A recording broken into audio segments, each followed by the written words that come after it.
This is your news bulletin from Power 102 Digital. It is Monday, 8th April 2024. Good morning, Trinidad and Tobago. This is news to 6 a.m. on News Power Digital. National cyclist Nicholas Paul successfully defended his gold medal for a second time at the Pan American Track Cycling Championship Sprint Finals at the Velo Sports Center in Los Angeles, California over this weekend. Paul defeated Christian Ortega of Colombia in the men's three-lap sprint final after coming through the qualifying stages earlier without needing a third and deciding sprint. He got the better of Ortega's compatriot Santiago Ramirez in the semifinal earlier on Saturday evening and also beat Ryan Dodick of Canada in the quarterfinal round. It is Paul's second goal of the championship after topping the Keren field on the 4th of April.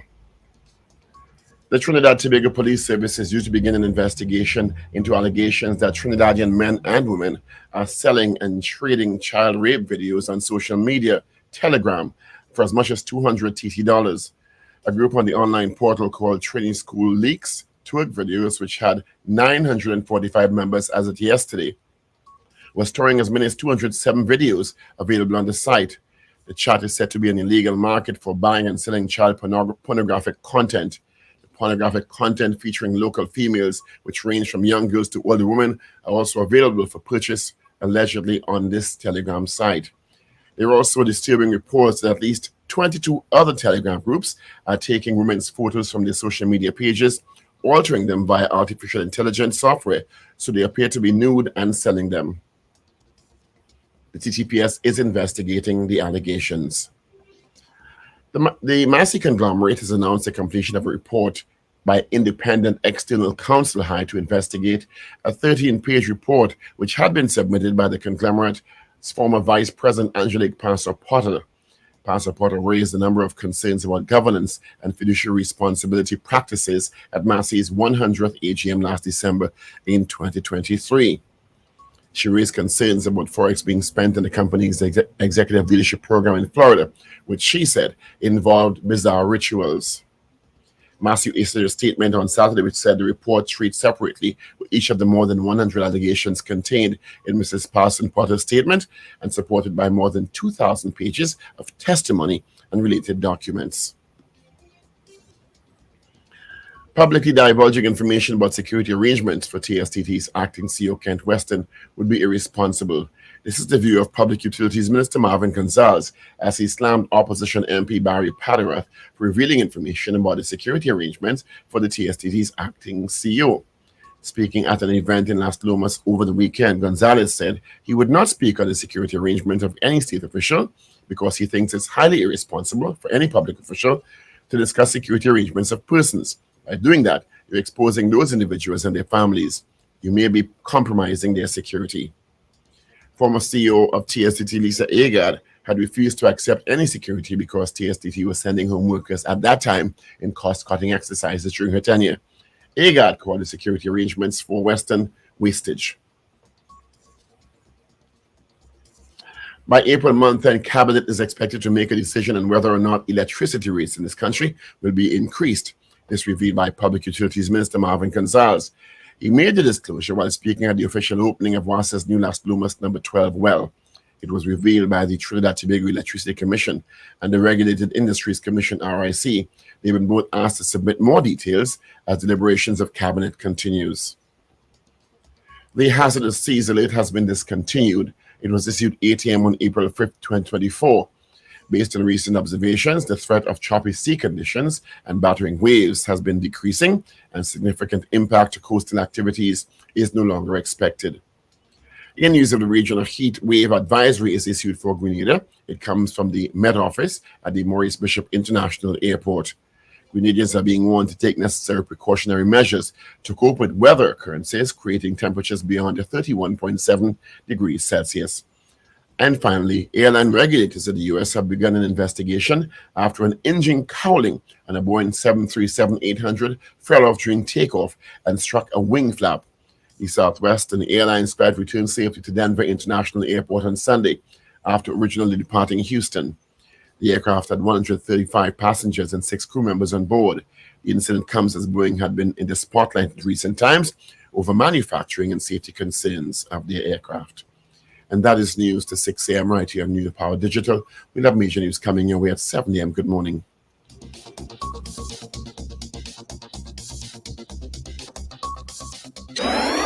Up to date and credible. Power 102 Digital. Issues, and Power 102 Digital invites you to discuss the big issues facing Trinidad and Tobago on Heart Talk, Mondays to Fridays, 4 to 6 p.m. Join Karen Younes Teixeira and Denise Deming on Mondays with special guests. Join the discussion on the future of our economy with economist Mala Dukaran, Monday, April 8th. Property tax is not going away with Dr. Sterling Lalu on Monday, April 15th. And Fact, Fiction, and the Future of Energy in TNT on Monday, April 22nd with Kevin Ramnarine. Join Karen Younes Teixeira and Denise Deming Mondays on Heart Talk right here on Power 102 Digital.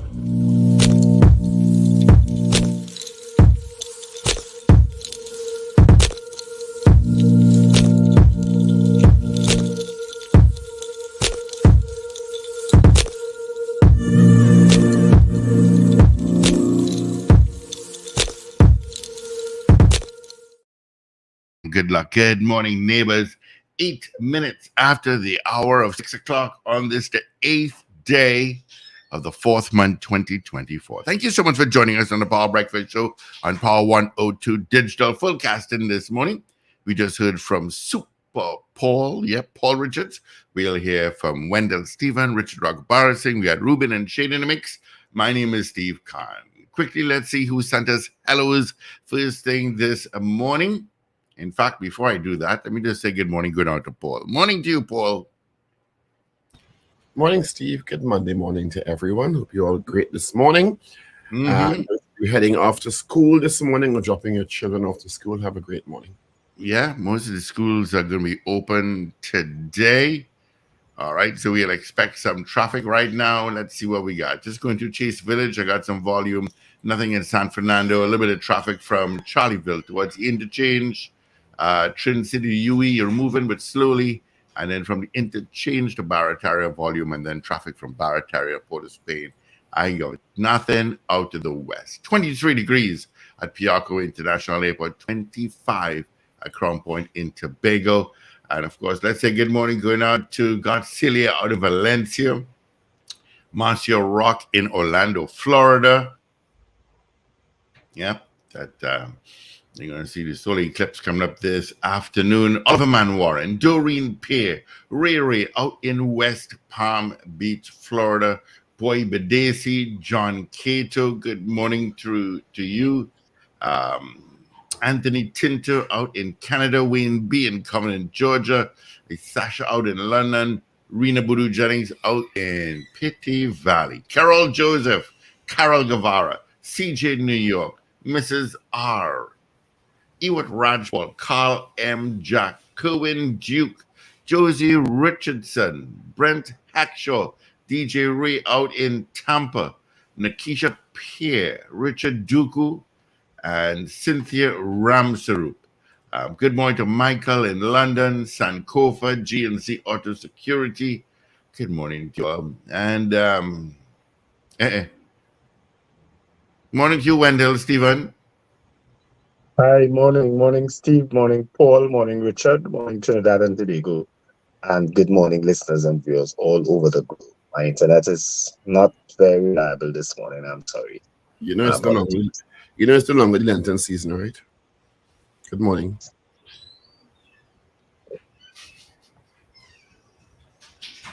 Your name tag has Lenten season. Are you still observing? Are you still observing that? Maybe you are. I don't know. You don't know. Maybe I think I put that there. I think I put that there, but I thought I'd removed it. No, you didn't. You can do that now. I'll fix Marsha that. Pollinaire, good morning. Adrian Cotto, Kevin Springer, good morning to you. That was the weekend, guys. Got some rest? Did the chores? I did a lot of walking. Well, that's good. You lose some weight. I would have walked over 50,000 kilometers in 4 days. Trust me. Plenty walking. 50,000 kilometers. In 4 days. I'm not saying anymore. Very good. I'm not saying anymore. Did you do any riding? Actually, no, I didn't. But I had to be dodging bicycles all over the place. Or bicycles? Okay. Not saying a word. Staying quiet. So where in the world are you, Wendell? Am I coming too clear to you guys? Yeah. Clear enough. Okay. Paul is asking, where in the world are you?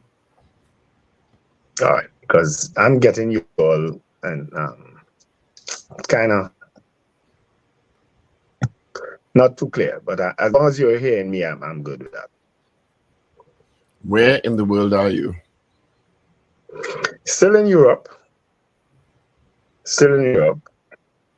Supposed to be in, more than likely be in Scotland tomorrow. Ah. Close to Ireland? Sorry? Close to Ireland. You're going to meet the boss man out. Oh boy, I'm really not hearing you guys. Well, you need to figure that out, Wendell. Yeah, but it's because of the internet. I don't think there's anything I can do unless I go somewhere else, you know. Well, you can try turning off. Maybe you can turn off your camera. Yeah, if you want to turn off your camera, save some bandwidth, use that. Let me try that. All right. Let's see how that works out for you. But is hearing you the problem? Eh? You're hearing me good, but is hearing you the problem? But Are you hearing us better now? It's still sounding the same way.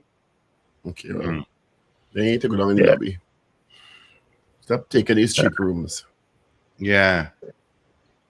With the basic internet package. No.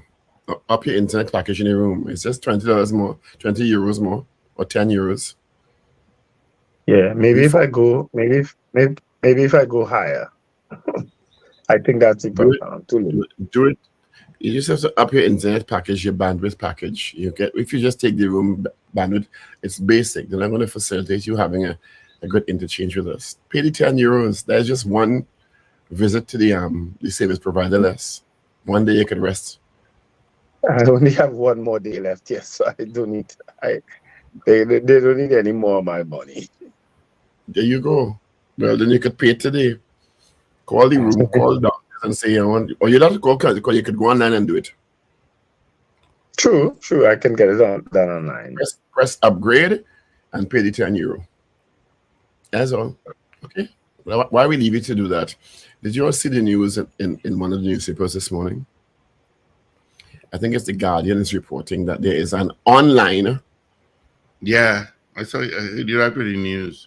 A Telegram group or Telegram groups, as many as 22 Telegram groups. It's a good thing I dropped out the Telegram a while ago. They can't put my name in that. Mm-hmm. Online Telegram groups selling child pornography videos. It has 945 people, presumably from Trinidad and Tobago, selling, of course, illegal child pornography content and exchanging child pornography content. I don't know. People are really stupid, you know. When you are in that group, when the police come, they're going to find your name in the group. Mm-hmm. Although Telegram has an anonymity option that you can employ, the site is also allegedly selling women's pictures, some of them augmented by artificial intelligence. So they will take somebody's face and put it on a body and have them doing all sorts of lewd acts. Some women have gotten pictures sent to themselves of these things that they know they didn't do, and people are exchanging them on this telegraph in these telegraph groups. Mm-hmm. Isn't that disturbing? But the women are very disturbing, but the children videos and pictures are even more disturbing. 207 videos and a plethora of pictures. Trini school leaks and twerk videos. What you get? And those things heavily monitored. Why do people be so stupid? And sick. Sick. And sick. Not stupid alone, sick. Yeah, sick. goodness, man. I wish they published who they are. I wish they find all of them and publish who they are. Well, sharing graphic images of children and videos of children is illegal in most countries that I know about. As far as I know as well. Certainly illegal in Trinidad and Tobago. So if people are found to be in that site and they have been found to be exchanging these pictures, they have broken the law. So I understand the TTPS was not aware, but the Guardian media who called them to let them know that they'd received reports about it, informed the police, and Joanne Archie said the police and Claire Guy Allen said the police will immediately start investigations into the very serious matter. Isn't that disturbing? Very. I should start with the good news. Congratulations to Nicholas Paul. Another gold medal at the Pan American Track Cycling Championships in California over the weekend. So it's the second gold of that championships here. Yeah, that was Nicholas Paul, right? Yeah. He's been doing very, very well. One of the top cyclists in the world. Yeah, he is. He is very good. He's quietly doing very, very well globally. And continues his winning streak. So congratulations, another gold medal for Trinidad and Tobago. I understand the Tobago contingent is back, and they had some drama coming back when an 11-year-old boy lost his passport, and they had to call the U.S. High Commission to organize temporary travel documents for the child. Something wrong with that group, Why is an 11-year-old child holding his own passport? Why is an 11-year-old child holding his own passport? Could you tell me? Wendell, when you were traveling with your children, didn't you always hold their passports for them? I always do. Even if I'm as adult as they are, I always do. Same with me. Why? How? I'm the one that hold the passport. But the report said the 11-year-old lost his passport. And even if it's an adult lost the passport, it's equally as bad. Yeah. How? Something wrong with that group. And the fact that they only had one team out of 100 people who went. One team, One team, they feel it, It sounded a little joyride-ish to me. It clearly was a joyride. It sounded a little joyride-ish to me. Okay? It had more officials than participants in games. Than actual participants in games. You know that? Yeah. They need to, when they come back, they need to be interrogated. Let me try something. I'm going to leave and rejoin. Oh, okay. It sounds very joyride-ish to me. I mean, when I'm the one that holds the passport, the documents, how does an 11-year-old child lose his passport, according to the newspaper reports? How? Explain that to me. Why is he being allowed to hold his passport, something as important a travel document as that? That whole group is a mess. Well, I think that you need to be a little more responsible, especially if you're traveling with children. And Mark Collins said his passport was in Tobago.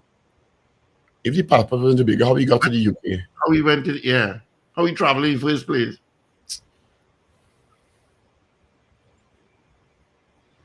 Well, if they could travel as adults and decide they're going without money for hotel and arrangements, anything possible. It is said the passport turned up in Tobago with another 9-year-old. But how he get from Tobago to the UK without a passport? And yes, I understand it came down. If you don't have a passport in another country, you can go to our consulate or our embassy or high commission and get a temporary travel document. But how, the passport, if it stayed in Tobago, how did he get to the UK? And if it went to the UK with him, why was he holding it? The whole thing don't make no sense. That group is a mess. Yeah. Clearly not responsible enough as far as I am concerned. They said when they were friend by said when they were returning, it came down with someone else. What? So you try to tell me a group when someone is holding someone else's passport and nobody said, well, check to see if you have it, or you come on group, see if you have it by chance. You never know. I think you're missing the point, you know. My point is, why was their passport issued in the first place?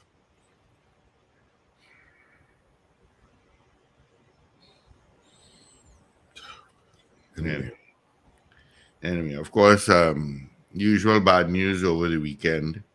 I see there was a home invasion where a 66-year-old man was killed. A 17-year-old Venezuelan who's lying in a bar was stabbed by her boyfriend. And I got a few reports this morning that she passed away.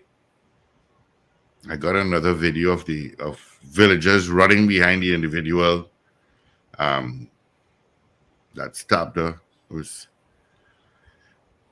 I don't know, yes. There was a shootout on Besson Street Saturday morning also, where 2 men died and Really? 2 men were injured. Yeah.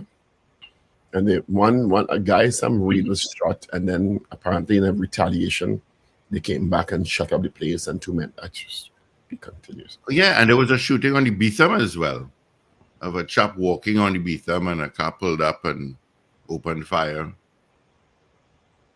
The Massey conglomerate announced the completion of the report by the independent external counsel hired to investigate the 13-page report submitted by former Vice President Angelique Passau-Potter. Mm-hmm. So they said they are perusing the document, and they will identify if any action needs to be taken arising out of the report. So we'll see how that goes.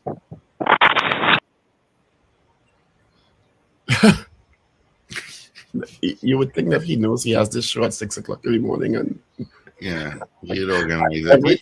Every time he logs, he knows he has it. Probably come on. He has now changed his to World Traveler. You ready now? Yeah, ready now. You ready now? Hype? Ready now. I know. You just start when you're not. You start when you're not ready. That's your problem. So you had to come in and go out, come in and go out, then pause, come in and go out. That's why you have problems. Don't start until you're ready.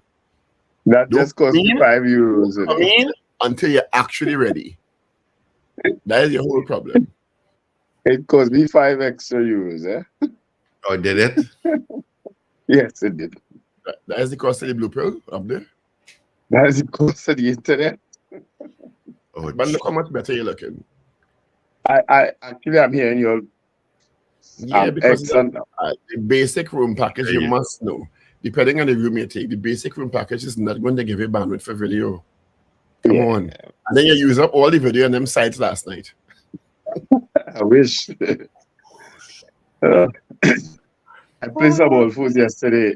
That bus people take, yeah. So I enjoyed it. Quite good to play old foods. Okay. Yeah. People feel like a beat me, so. Of course, today as well is the for North Americans the total solar eclipse. It's today. It's today after 2 o'clock. Of course, we won't see it. We will not see it. I think it goes from Texas to up on the East Coast. They'll be able to see it. Yeah, I saw a map of where to traverse the North American continent from Texas and going up to I think Maine somewhere. Going right up Niagara Falls. So I will log on to there's a live webcam in Niagara Falls. So I'll log on to that to see. Of course, the Leeward Islands is the ones I would see it from Anguilla, St. Kitts. They would see it. Jamaica, we would not. St. Martin, St. Bart's, Turks and Caicos, just to name a few of the islands that would see it. The next time that this would happen would be in 2044. I heard in the news last night. Keelan didn't tell me it was 45, but I heard in the news last night it was 44. So what out to the 20 years? When was the last time? Is it the first time in 100 years, I think?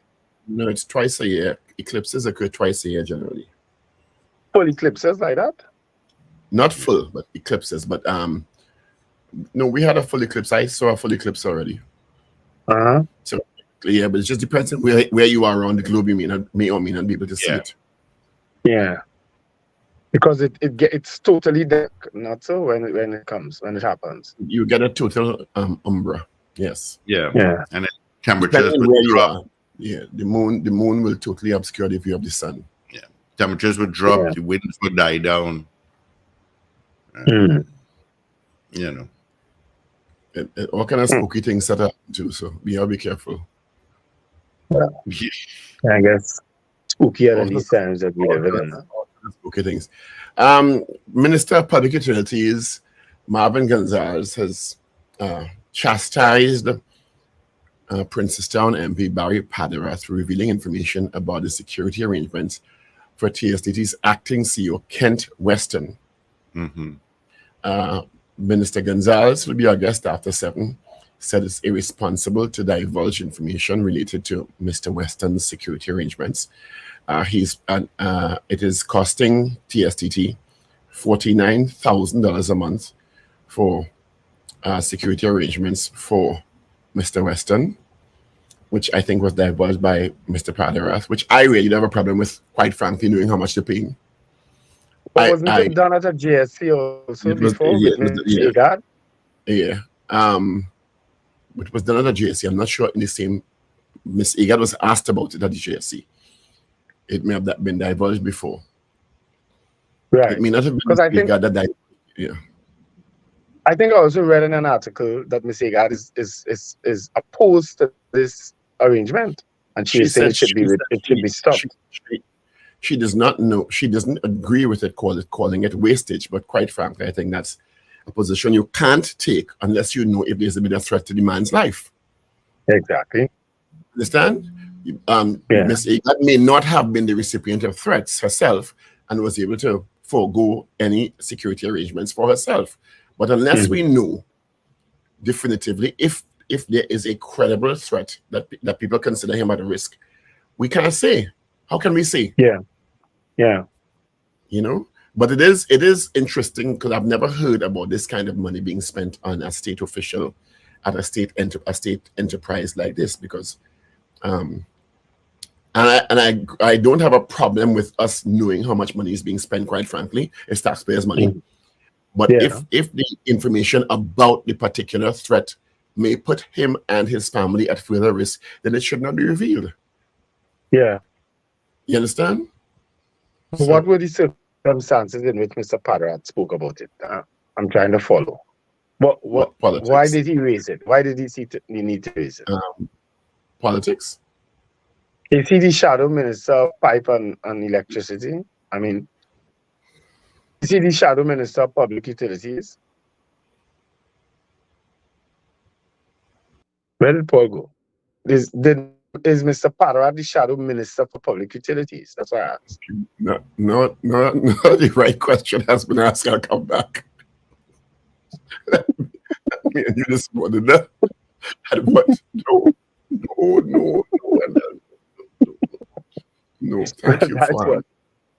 Thank you for correcting yourself. When Marvin come on, I will ask him the same question. Are you the minister of pipe and electricity? I can ask Marvin that. I mean, Minister Gonzalez that. I think you know the correct terminology. Okay. But is he in fact? He's the shadow minister of public utilities. Yes, he is. Oh, okay. Oh God, when they make my anxiety going up, yes, Jesus Christ. but he's the shadow minister. I already got 3 calls since Friday for tapes of the Guy Griffith interview. Okay? By high authorities.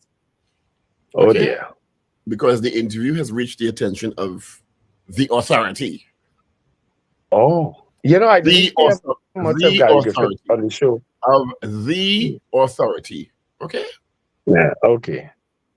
Yeah, well, Gary, So on Friday, Gary. Saturday, and Sunday, different iterations of the authorities called me. Mm-hmm.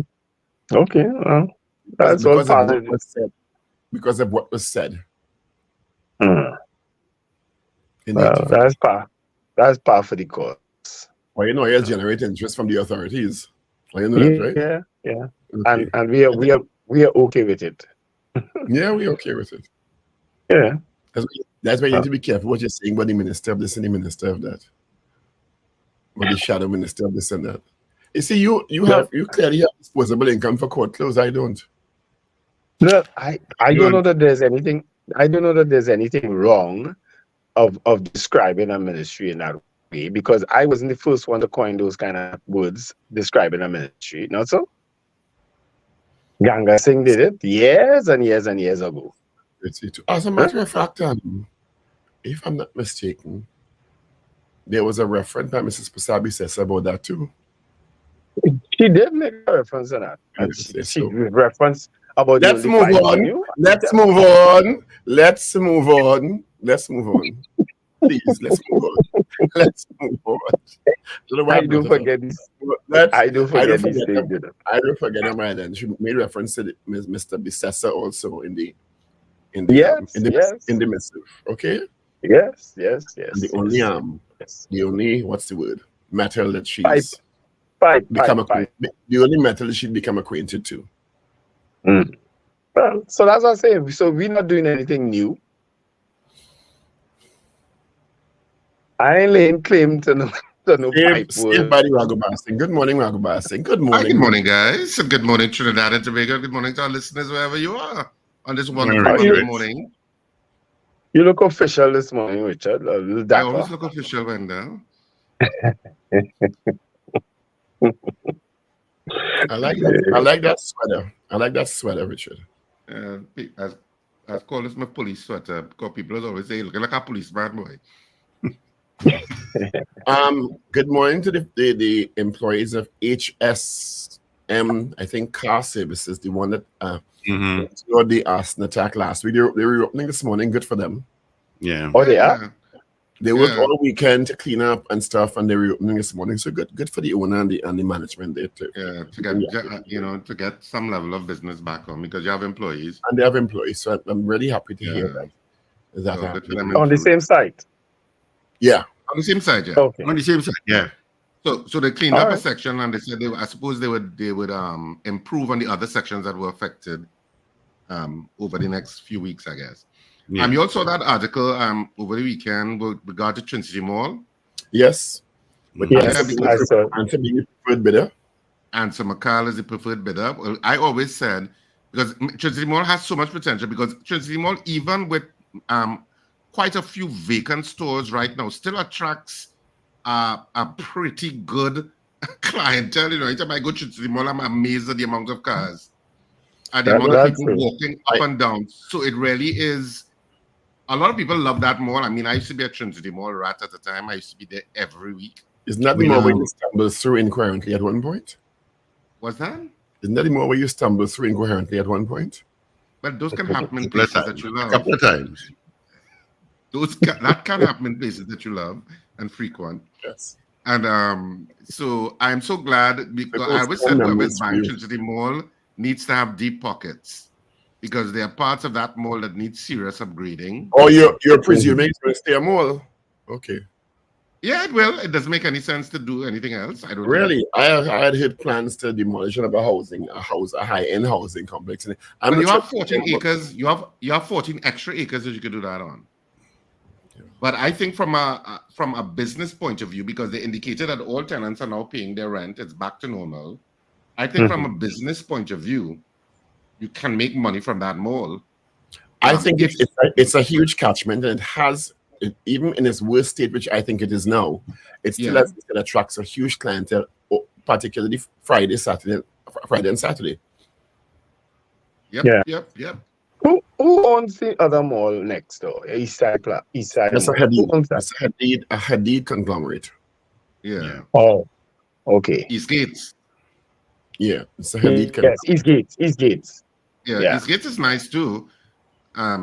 East Gates is kind of reminds me of Westmall in a kind of way. It's little highbrow. Yeah, it has a little bit more upmarket than Trinity, but Trinity can have an upmarket section once it's done well. And there's some stores that you only find in Trinity Mall. Shams Yeah. Electronics comes to mind, which is always a Quite savior. quite a few stores. There are quite some stores that the only And, in Trinity and Mall. as simple as it may be, the True Value, the supermarket, Yeah. and the Pennywise. Yep. You know, those are highly traversed establishments. Mm-hmm. There are food courts too, eh? Food courts are Yeah, very the food popular. courts are well attended to. I think And the cinemas. Yeah. it's very, very viable. They need to invest in all them leak all over the place, bucket all over the place. Yeah, it needs some Mhm. it needs some work. It needs some TLC. Yeah, it does. Needs some TLC. Mm. It's the only mall that has unlimited parking spaces. You will never have a problem parking in Trinity Mall. That is not true.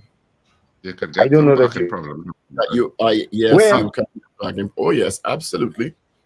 Out You in can the have some back there, parking I think. problems, but if you're a Trinity Mall rat, you know the secret spaces where people will not That's think what- it's a parking spot, it's a parking spot. That's what I'm saying. There are so many spaces in Trinity Mall that you can park. A lot of people don't Mhm. explore the mall to park. They don't like to go around in the back by the river. But that is where all the parking is. In the back by where you enter in for They have a Pennywise. lot of there. parking. It's probably I don't know if it's the mall with the most parking. It I think it probably is. in my mind. I know Gulf City has that multi-story car park, Mm. but I still think Trinity Mall probably beats that. Not No, everybody yeah, I think it's holds to park like you, Wendell. no, I park in the back there all the time. I park in the back It there. is a I huge do. car park, but at Christmas time you still can find problems getting parking, Yeah, you can. Yeah. Mm. particularly at Christmas time. And Richard, did you see the report? We spoke about it earlier about this alleged Telegram porn ring. I didn't see it. I heard it because I was listening to you all as I was pulling into Porto, Spain. So disturbing. But I didn't. But I did hear you. But I didn't know of the story, so it was news to me. But the police didn't know either, apparently. Yeah, because you referenced that. Well, I'm seeing it on the front page of the Guardian. And concerning It's just so disturbing. And people, I mean, yes, you can option the anonymity part of Telegram, but people could crack that and find you on a list of people sharing child pornography. Come on. You're My that stupid. apologies, And I sneeze almost came out. But of course, it's an exciting week because theaters on this weekend. Love is a Walk is on at Queen's Hall on Saturday at 8:30 and Sunday at 6:30. So it's a very exciting week. but it's a holiday week too. It is a holiday week. Midweek Wednesday is a holiday. Believe it's Wednesday. Yeah, it is Wednesday. It's Wednesday. And Eid is and Wednesday. Eid, yeah. So we're looking forward to this weekend for theatre, and of course tickets are on sale everywhere. Of course, and at Queen's Hall box office, which opens from 12 noon to 6 p.m. daily. And tickets have been selling since last week, so I suggest you get your tickets early. It has been a fantastic show thus far. I mean, we were in Queen's Hall before and we went south, and now we're going back to Queen's Hall. And I mean, the comments and reviews on this play have been phenomenal. So I'm so looking forward to this weekend. It's one of those plays that I'm excited to do because I have so much fun on stage. I really do. So I'm really looking forward to it. And the chemistry of the cast is really fantastic.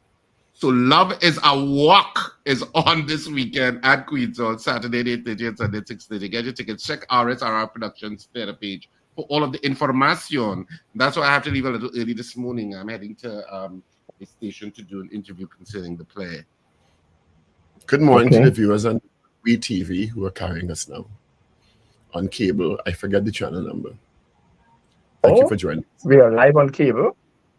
And all the authorities in the SSA and other state agencies monitoring us vigorously. Why you think they're monitoring us Because vigorously? I got calls this weekend, Friday, Saturday, and Sunday. that said we are monitoring you all They vigorously. didn't, but they referenced they were telling me about interviews we had and what was being said and what was accurate and what was inaccurate. Oh, okay. Well, You one know, particular interview I could see. I really found when I was walking through the red light district in that crowd the other night, a certain person was like walking behind me and thinking and watching me. I wonder if they followed me out here. Could be. Hmm. We are persons of interest, clearly. I have no comment to that to that red district following. I have absolutely no comment. There's a particular refutation that I will message to you. There was an ask not to divulge. Okay.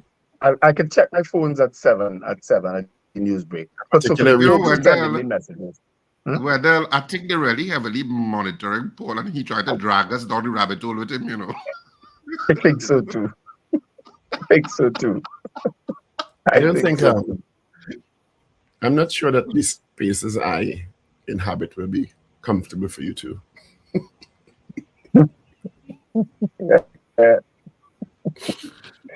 Check it out. Anyway, Paul. good morning to the authorities. Good morning to the authorities. Thank you for being a part of the Power Breakfast Show.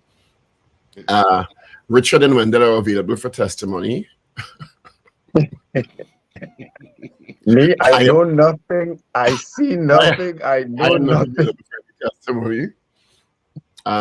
You can, and every one of you who are viewing right now, please go to our YouTube channel and press subscribe. We have a growing community. There's exclusive content there, and to the authorities at the SSA and other state security agencies, you also please apprise yourselves. You don't have to call me for the recordings. You can go to the YouTube channel and download at your discretion. You know, you have all of them up to download. You just know, download. You have to call me for no tapes. Have you done the reopening of the show yet, Paul? The what? The reopening it will be available by Thursday. Oh, okay. I'm editing pieces of several guests. Mm. So the audio was of such high standard that I can't do any video that is not of equally high standard. Duly noted. I got that a little bit. Anyway, 6:44. Do you have papers, Ragoobarsingh? I absolutely do. And let me start off with The Guardian, since you referenced The Guardian this morning with that story with the Telegram posts. So the Trinidad and Tobago Guardian for today, and of course, today is Monday, April 8th, 2024. Cops probe porn ring. That's the headline that The Guardian went with this morning. Men, women sell child rape videos on social media. What? Intimate photos being traded on Telegram, AI used to manipulate images. All of that is on the front page. Subheadlines, former top cop calls for truth in Brent Thomas fiasco. And UNC asks, what's the cost of dry docking vessel? And psychologists wants men to show emotions. I show emotion. Actually, no. I hate when they make them statements, them blanket statements. Well, it's just a subheadline, so I mean it's not really contextualized. And on the back page of the Trinidad and Tobago Guardian, cyclist Paul golden again, and that's all that you need to know. The Newsday for today, front page. What did they go with it? I'll tell you. Murder at Union Hall. Ex-prison officer 63 among 7 murdered over the weekend. I did not realize we had such a bloody weekend. 7 people murdered over the weekend. That's ridiculous and crazy, and sadly something that does happen from time to time in Trinidad and Tobago. 7 people murdered over the weekend. Crazy. Fire officers face blaze without PPE. That's also on the front page, and there's a picture of a firefighter as he closes his eyes tightly in an effort to shut out the smoke as he battles a bush blaze at Balize Avenue in San Fernando. And on the back page of the Newsday today, TT cyclist wins Pan Am Sprint Crown, Golden Paul on the double. And all-round Karaya leads Queen's Park past Pargen. That's for the front and the back of the Newsday. And on to the final daily for this morning, the Daily Express. What did they go with as their headline? I'll tell you. Business group cops worry about more gang violence after weekend murders. Fear grips city. Well, fear did certainly grip me this morning going through that pothole on South Key. Well, if I was on air, well, you'd definitely get a note from TAT, because not even a note. They might have sent a pre-action protocol letter, Paul. Because after I went in that pothole, it was just automatic that I had to respond verbally. Is that the one in the middle of Broadway, like traffic lights? But just after the traffic lights on South Key heading west. Before you meet courts. Ridiculous. I went into it and I was like, not this morning. It's a manhole. It's morning in the name of Jesus is what I had to see. It's a manhole. Amazing they can't repair a road. The manhole covers at the same time. Look at the one by dangerous. Yeah, it is. Some alien just said, Richard just said Jesus in the name of Jesus. AI again. Anyway, so fear grips the city. That's the main headline. Bandits kill food cart delivery driver. Retired prison officer Victor William. I thought he looked familiar. When I saw the picture this morning, by just glance, I didn't read it. I think I've interfaced with him a couple of times when I used to go into prison service. He was the Wendell who was killed? Yeah. Rapid response. Well, he's retired. Officers sprint from the scene of a deadly reprisal attack on Saturday afternoon near the Besson Street Police Station in East Port of Spain. All of that is on the front page. And on the back page, sprint hat trick. Paul maintains lane on sprinter's title at Pan Am Track Cycling Champs, and Liverpool missed chance to go top. That's it. The 3 dailies this morning. Over to you, Paul. Issues, and Power 102 Digital invites you to discuss the big issues facing Trinidad and Tobago on Hard Talk, Mondays to Fridays, 4 to 6 p.m. Join Karen Younes Teixeira and Denise Deming on Mondays with special guests. Join the discussion on the future of our economy with economist Marla Dukaran, Monday, April 8th. Property tax is not going away with Dr. Sterling Lalu on Monday, April 15th. And Fact, Fiction, and the Future of Energy in TNT on Monday, April 22nd with Kevin Ramnarine. Join Karen Younes Teixeira and Denise Deming Mondays on Hard Talk, right here on Power 102 Digital. This evening, you can join them with economist Marla Dukaran from 4 right here on Power 102 Digital.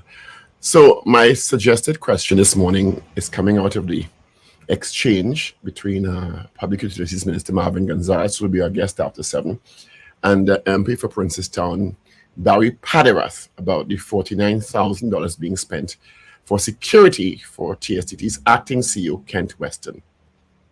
And the question proposed is, should the security concerns related to the $49,000 being spent for TSTT's acting CEO be revealed? Yes or no? Okay. Yeah, that's a good question. All right. Let's say good morning going out to Marsha Pollinaire, Adrian Cotto, Kerwin Springer, Mo Gaines out in Aruka, Slick Money Grip, Sweet Bandy, Edward Aliang, Gloria Gray, Finbar Collins, Trinidad Margot, Trini in Boston. Good morning to you. Maria Celia, Daryl Duku, Dale Ramdas, Daryl Duku again, Colin Jack, Beauty Culture, Michael Gradison, Hector, good morning. Lester Craigwell, Anthony Miguel, Boy Bedesi. Of course, Hector says yes. Steve, somebody needs to record because I wouldn't be here to give the results. Oh dear. Well done.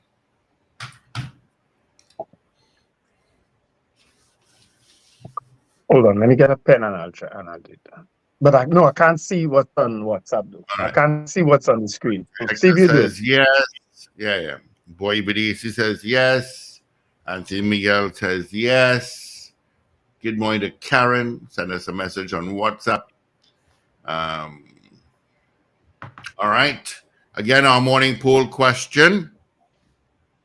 Should the security concerns related to the $49,000 being spent for TSTT acting CEO be revealed? Yes or no? All right. 222-8255, toll free North Americans, 866-525-1099. Julia S. Batiste says yes. Josie Richardson says no. CJ New York says yes. Let's go take this call. Good morning. Hi, good morning, gentlemen. The princess from Princeton, like I sent Yes no or to the no? question. No. Thank you. All right. Colin Jack says no. Romella Rogers says yes. Slick Money Grip says no. Should the security concerns related to the monthly $49,000 being spent for acting CEOs at TSTT be revealed? Yes or no? The construction of the sentence is not the best. But that's all right. He a little nervous with the SSD and he failed now. Carl M. Jack says no. Carol Guevara says no. Did I do Slick Money Grip? Says no. All right. I didn't hear you say that. Should the security concerns related to the monthly $49,000, which is being spent for TSTT's acting CEO, be revealed? All right. Yes or no? WhatsApp at 3181021 at 318-1021. That's a lot of money. All right. We just want yes or no. Wayne B says no. John Cato says no. I think it translates to $65 an hour for security. Yeah. Lester Crigwell says yes. Should the security concerns related to the monthly $49,000, which is being spent on TSTT's acting CEO, be revealed? Right? Should it be revealed? Yes or no? Cheryl Johnson says no. Thank you, Cheryl. Have a good day, Cheryl. Wendell. Thing the parliamentarians know that the Prime Minister who do take vacation, so when he go on a vacation, when he come back, his pace. You think they know that? They better know that. Okay, I think they know that. You know, I was tempted to go across the island to check him, you know. But I'll do Scotland instead. All right. Mrs. R says no. Evans David says yes. Can you imagine me and the Prime Minister lying in Ireland, man? Drinking a pint of Guinness. He drinks Stag, I think. I don't know. You might get that in Ireland. No, you're not getting that out here. Really? There are all manners of beers out here in Europe. I've never seen Caribou Stag. Germany is the place to beer. What? Yeah. And Ireland. Royalty Forever says yes. Should the security concerns related to the monthly expenditure of $49,000 being spent on acting CEO of TSTT be revealed? Morgan says no to the poll. Okay. Morgan says no. Dave Osine says no. Thank you so much, Dave. Andre says yes. All right. We have 4 minutes again. Let's see. Eve out in Sugar Guanas. Good morning, Eve. I was there on Saturday. Eve says yes. Michael out in London says my vote is no. I'm still in Trinidad. Okay. Hope you're having a good trip there, Michael. Hope all is well. 222 talk. Yeah. Adrian Cotto 8255. 222-8255. yes. Phone lines are open. Good morning, Zena. I am missing action these days. You're suffering from withdrawal. I fixed Danny. God. And he was giving trouble the other day. I fixed it. We crack out Danny. Why are you not calling? Come on. Oh, boy. All right. You have to Should the fix security the other concerns one. related to the monthly $49,000, which is being spent by the acting CEO of TSTT, be revealed? Hey, Should have Paul, backspot Friday night. Paul, you have to fix the other one. You only fix one knee. Yeah, but Zuni was giving, but she had a back spasm, so she couldn't really perform properly. It's quite frustrating. Very, very frustrating. So I don't know. Maybe she's still recovering from the session. I had to pull out Bengay, I had to pull out Iodex, all kind of things. All kind of beer and thing I had to pull out. It's like, geez, you're becoming too problematic now, Zena. Come fix your mix now, fix your mix. Go and get a Kanban alignment. A Kanban alignment. You're out of alignment. Much complaints and stop. You trade me off.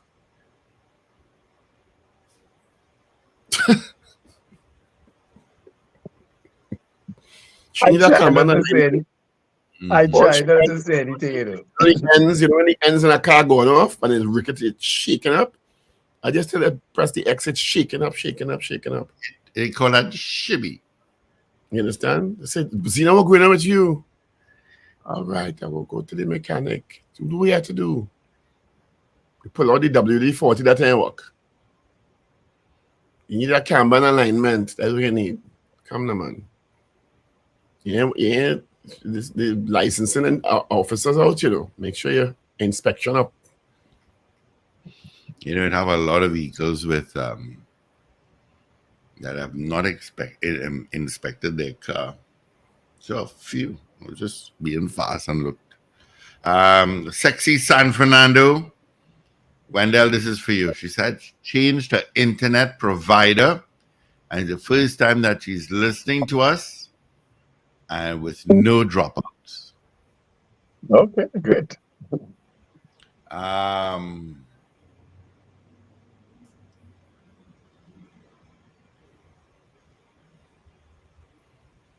Okay. Beauty culture, is it the cost alone we're questioning or every single detail? It's just the cost. I saw the 49,000, the monthly 49,000 that they're paying TSTT's acting CEO for security. Should it be revealed? But they're paying a security firm for his security. They're not paying him. Yeah. Yeah. They're not paying him. They're paying That's a lot of money. That's a lot of money. But what was he going with? I mean, I think someone last time we had this discussion a few months ago when it was raised. Someone put the calculation and showed that it was what it is. That's what you would pay. Is that 24-hour security? Is that what it is? That's what we don't know. Maybe we could ask him when he comes on if it is in fact so. We don't have to go into any. I don't know if he has to go into any great detail, but there are certain questions I'm sure that he can answer concerning that. You know. All right. We don't need to know the nature of the threat. Yeah, that is 24-hour security because I did a quick calculation: 65 by 24 by 31, and you're getting about that. Yeah. Okay.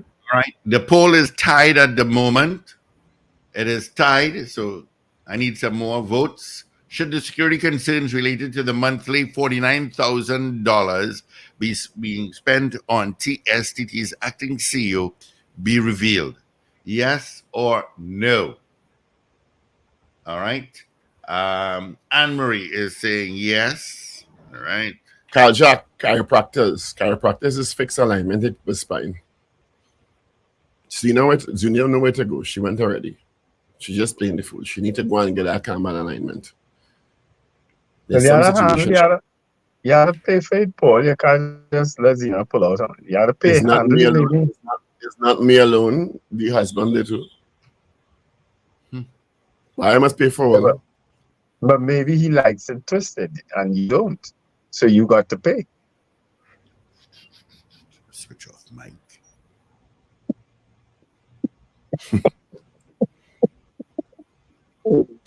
Chris Toussaint says no to the poll. All right. Much work. 255. Much work. It's too much work. Just vote for now because we're heading towards our 7 o'clock major news. It is 7:02. Like when you open my door, them rusty door, some of you hear like you start a Michael Jackson thriller. All right. She's back from her whirlwind tour. One of the radio DJs used to have his promo with a door opening, creaking. I think it was Mr. Q. No idea. Yeah. All right. And let's run into any more votes coming in. Send me some votes. It's tied again. So send me some votes. Let's get into our 7 o'clock major news. Evie is in. This is your news bulletin from Power 102 Digital. The TTP asked to begin an investigation into allegations that Trinidadian men and women are selling and trading child rape videos on social media. Public Utilities Minister says publicly divulging information about security arrangements for TSTT's acting CEO would be irresponsible. Government told state cost to taxpayers for using the White Marlin vessel for dry docking at 3 fast ferries. And national cyclist Nicholas Paul successfully defends his gold medal for a second time in the Pan American Track Cycling Championship Sprint Finals. Details in a moment.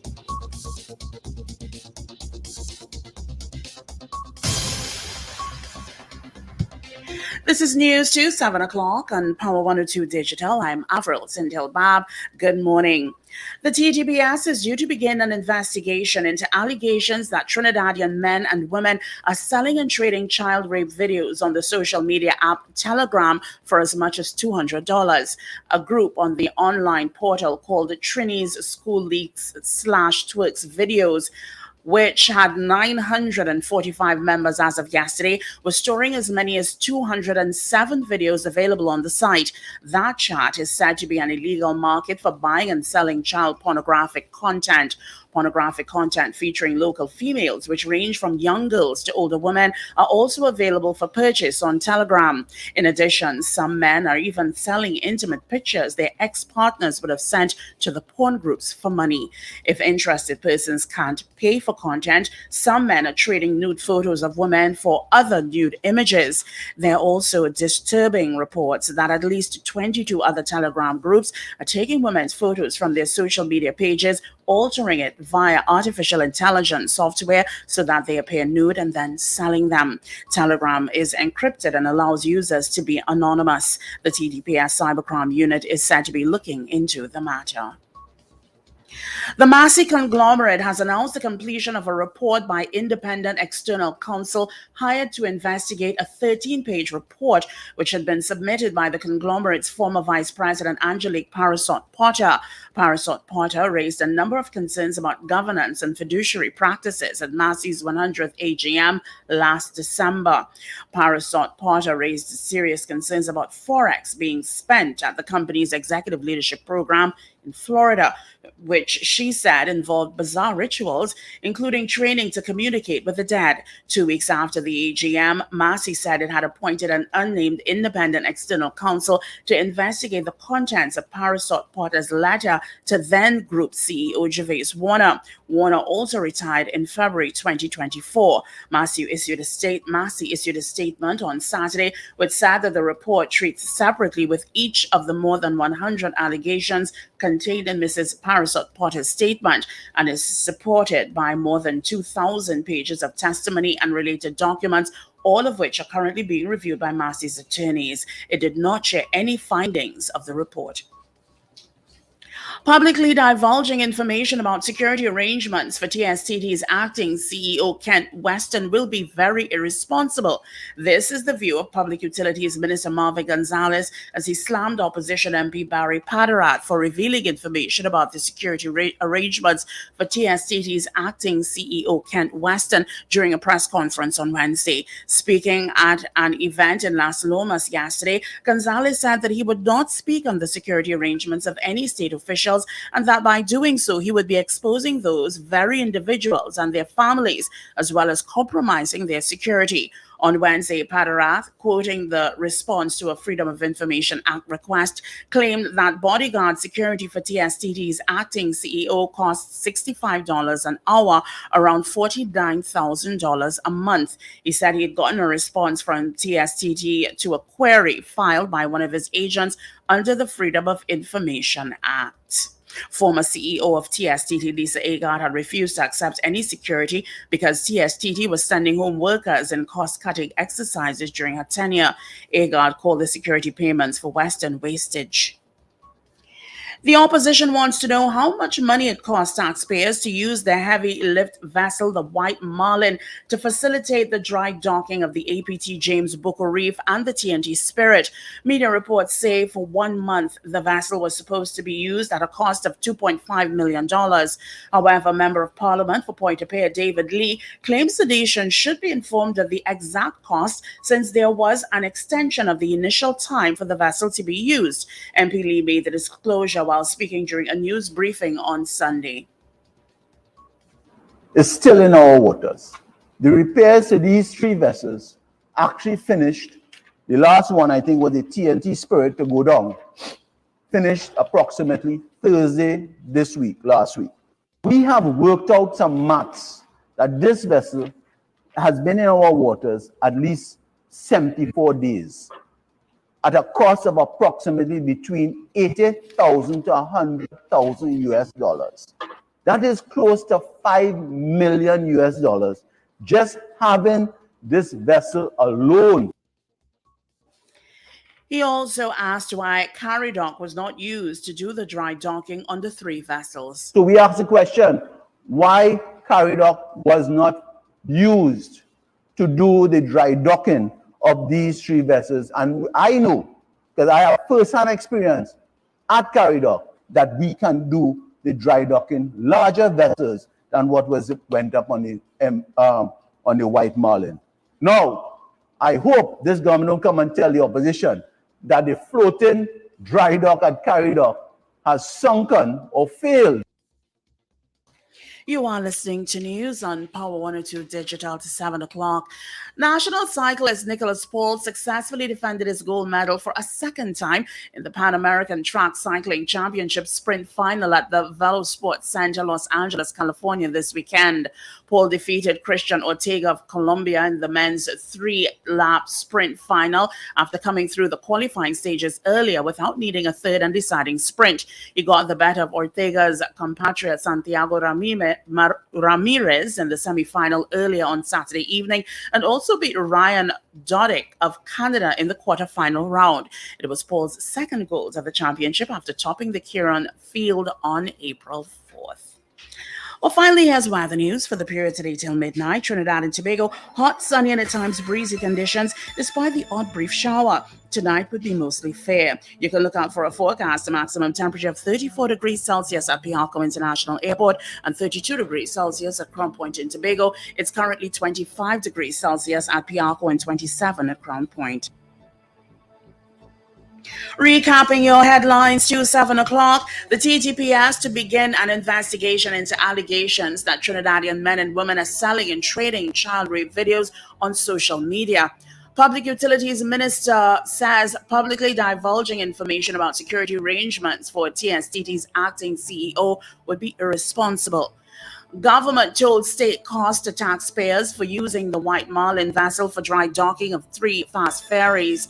And national cyclist Nicholas Paul successfully defends his gold medal for a second time in the Pan American Track Cycling Championship Sprint Final in California.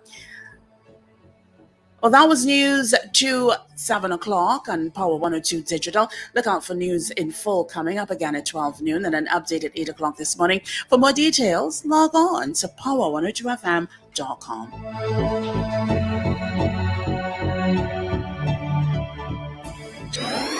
Up to date and credible. Power 102 Digital. All right. Thank you so much, Avril, for our major news. You can join her again come 8 o'clock for our news brief. Let's take a look at what's happening on the highways and the byways. Going to Pinal, you've got some traffic there this morning in the Southland. Of course, going through San Fernando bypass up to Lady Hales. You've got it going to Cookie. Let's see. What road is this? Golaconda Connector Road. You've got some traffic there. Of course, Taruba Link Road also got some traffic through Harmony Hall. On the Solo, you'll pick up some traffic again.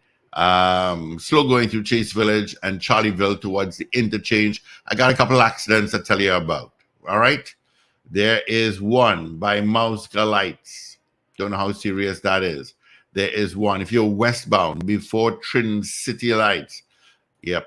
There is one again by Q Rep. That is eastbound. All right. Just before the Q Rep turn off, you've got an accident there. Of course, going through from County Roundabout towards Q Rep, you've got some traffic. Again, Piarco towards Orange Grove, a little lighter heading towards Uwe. And then after that is traffic straight into Port of Spain. Eastern Main Road, same thing. Lady Young Road got some traffic. Diego Martin, Maraval as well. Long Tickler Road is pretty busy. All right, that's quick traffic update for you. Couple accidents we told you about. All right, so let's see. Let's see if we have any more votes on our morning poll. Morning to Dan Raj. Should the security concerns related to the monthly $49,000 being spent on acting CEO of TSTT be revealed? Oh, all right. Let's see. I am checking it here. Wow.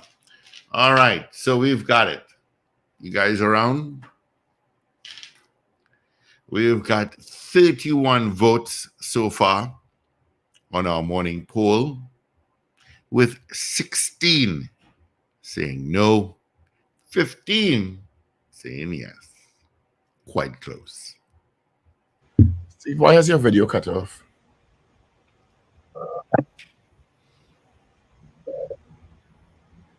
All right, I got What another yes was the coming in. poll? What were the poll results, Steve? Okay, so we'll give you the final results come tomorrow morning. Yeah. All right, so it's tied at 16. Oh, it's tied. Okay. Mm-hmm. All right. Are we getting the minister online now? Yeah, he's going to join us shortly. Okay. I had one of those scary flight experiences. I've never had one like that before. Where the plane landed and bounced on one wheel and bounced back on the next wheel and then pulled right up. It was scary. The whole jet? The whole, did it go around? The whole is one of those not a jet, it's not the big ones, it's the inter island ones. When I say inter island, inter country ones, it's a KLM, the city hopper thing they call it. Okay. Is it a prop or jet? So it's double seating on either side. So what do they call that? It's a prop. It was a prop aircraft, like a dash. Yeah. Yeah. Windshield. So, did it go around or did it land? No, it landed because it's in landing. He was coming in kind of, dancing a bit. And as he hit the runway, the plane hit one side of the runway and the next side. And the whole plane screamed out. Yeah. It was extremely scary. You scream out too? Well, yeah. Because I normally I wasn't filming it because I realized he was having problems coming into land because he's landing over water. You understand? And I realized he was having problems because it was dancing a bit. you know. And then, but it's when he landed, I've never experienced that. He went on one Windshield. side and then on the other side. I think it's usually happens in windshield. Yeah, it was Yeah, scary. yeah, It was this- scary. I guess I've Captain Ron never can experienced explain that before. when he calls. Yeah. And they have to Captain deal Ron with could that. probably explain to us what happens under those circumstances when he Yeah. calls. But the passenger of the pilot didn't say anything. He didn't say sorry. He didn't apologize. He didn't explain why it happened that way. Don't let people come up. You know? You take that. The Yeah. pilot just WhatsApped me and I had to laugh. Good one, Indy. Good one. Yeah. It was strange. I said, I saw that Southwest had the cowling for an aircraft on takeoff flyout that's covering for the engine, and they had to circle back. United Airlines too had a problem. They took off, I believe it was Saturday evening, and it took off from Houston and returned to Houston. And landed here 8 hours after. So don't know what happened there. Issues with Boeing craft these days for some reason. Yeah. A lot of Boeing issues. All stem from that door flying off from the Alaska Airlines flight. Started there. could you imagine that? You in the air and a door fly off? Yeah. And it ripped the shirt off of one passenger.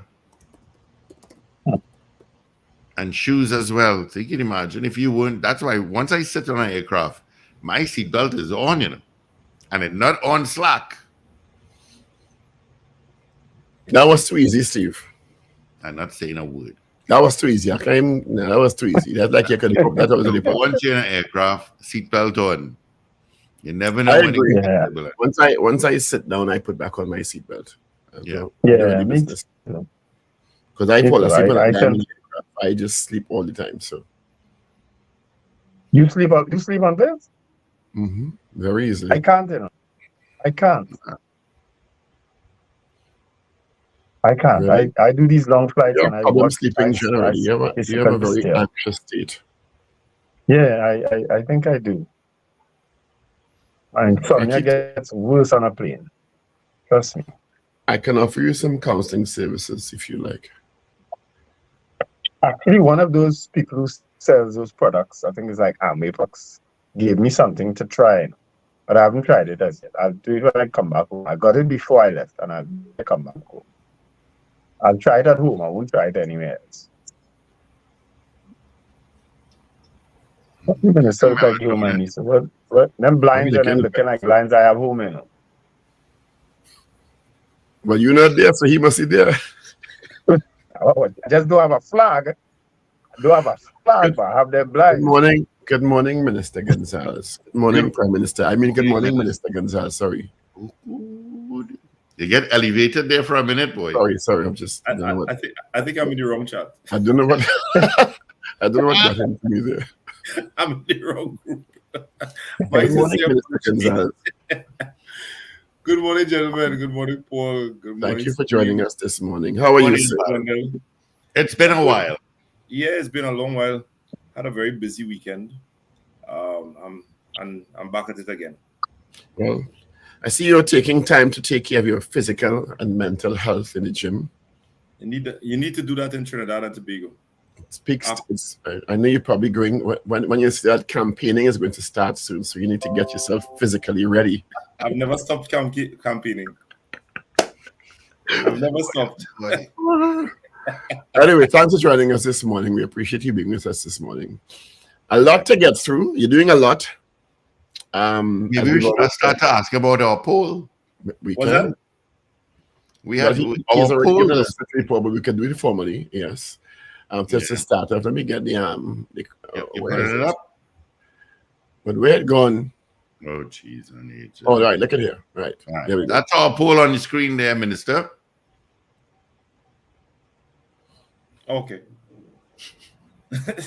So the poll this morning is: should the security concerns related to the monthly $49,000 being spent on TSTT acting CEO be revealed?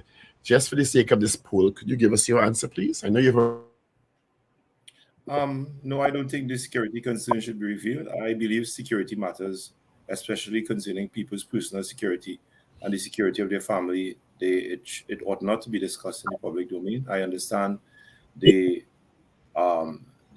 public's concern with respect to the expenditure, but when it comes to security matters and people's personal security, I prefer to be very ultra conservative on these things. So the question begs then: do you believe that some aspects of the security payment being made on behalf of the TSTTCU be reviewed? Well, I think it is public knowledge that as part of the terms and conditions of the engagement of the acting CEO, there is a security facility that is made available to the office that costs the company to the tune of $49,000, I believe, per month. In terms of the security threat assessments and what have you, these are things I don't believe that one should really be discussing in the public domain. But I can also confirm that this is not unique to the current acting CEO. It has been part of the terms of engagement of all CEOs in the past. I've read where the last CEO, Miss Lisa Eagard, she declined the facility and opted for another arrangement, which of course I will not discuss. So this is not a matter that is unique to the acting CEO. It is a matter that is related to the office of CEO at TSTT. It has nothing to do with Mr. Kent Weston. So is there a ceiling on the security figure that should be spent for the chief executive officer? Because yes. It's a facility that is offered to all holders of the office. Right. I'm asking in terms of the figure being spent, because I'm gathering that's probably the issue from your shadow in the opposition, because clearly I'm sure that there are the issue with respect to the shadow and the behavior of the shadow. If there's no, let me conduct myself. Go ahead, say what you're going to say. What the opposition is trying to do is to scandalize this very issue and to ride it, for whatever political gains they believe that might be had in scandalizing the issue, and not taking into consideration by so doing, it may well place and compromise the security of the CEO and his family. And I don't want to engage the opposition, I think, on this particular issue. I think it is highly irresponsible. He's not raising a concern with respect to, or his objective rather is not about the expenditure. You understand? His whole objective is to scandalize the office and being the mouthpieces of persons who may have an axe to grind with this acting CEO. And I'm not prepared to go down the road with that. He's on his own with that. Can you give us an update on the investigation that was started, I think, maybe internally or maybe externally, regarding the cyber leak that led to the exit of Ms. Eagard? Yes, I'm told that the report is near completion, and I can tell you that when these matters of this nature are being investigated, one has to be careful that you follow and you comply and you adhere to the principles of natural justice and procedural fairness, that you give all persons who are involved an opportunity to be heard, and you give them an opportunity to give their side of the story. I'm advised that it has reached a very sensitive stage before completion, in that two of the key persons who should play a central role and would have played a central role in this matter, they have agreed to be interviewed and to provide the necessary information. So it is at that stage right now, and once that is completed, the report will be submitted to the board and the Ministry of Public Utilities. Is there a timeline on that? Yeah, I expect it to be done in the coming week or 2 weeks prior to completion. But I will not expect it to be made public. Well, I give the undertaking that given the public interest in this particular matter, I think it is only appropriate that this report be placed in the public domain. I think that there is a joint select committee that is examining this very issue. And my recommendation, my position is that the report should be laid in the parliament and referred to the joint select committee for its consideration. Are you confident that the issues that would have led to the concerns in the public, and I guess by extension the cabinet, regarding the inconsistencies and the issues that arose during that cyber leak and the concerns about the public about the data protection have been addressed sufficiently by the company? I don't. Yeah. Certainly. The company has been doing a lot of internal assessment in terms of how this whole issue was managed, and where the flaws would